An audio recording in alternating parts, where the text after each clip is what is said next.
বিখ্যাত neuroscientist Antonio দামাসিও human ব্রেইনের যে লিম্বিক সিস্টেম আছে সেটা নিয়ে একটা চমৎকার এক্সপেরিমেন্ট করেছিলেন।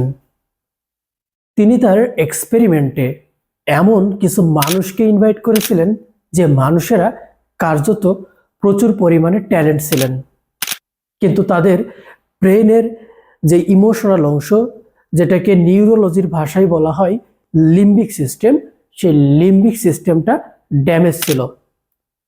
তো উক্ত এক্সপেরিমেন্টের মানুষগুলো খুব সহজেই অনেক কমপ্লেক্স ম্যাথমেটিক্স সলভ করতে পারতো, পাশাপাশি তারা অনেক কমপ্লেক্স লজিকও সহজেই বুঝতে পারতো।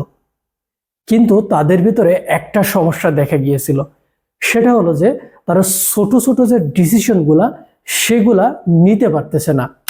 যেমন ধরুন, তারা কি খাবে, কোন কাপড়টা পরবে, বা কোন রেস্টুরেন্টে যাবে, এমন ছোট ছোট যে স্বাভাবিক দৈনন্দিন ডিসিশন সেগুলো তারা নিতে পারছিল না।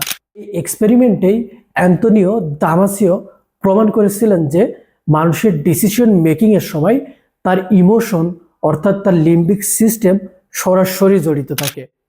অর্থাৎ ইমোশন ছাড়া, আবেগ ছাড়া একজন মানুষ কখনো ডিসিশন মেকিং করতে পারে না। তো এর মাধ্যমে আমরা বুঝতে পারি যে হিউম্যান ব্রেইনের ইমোশনাল অংশ ডিসিশন মেকিং এ সম্পূর্ণ জড়িত।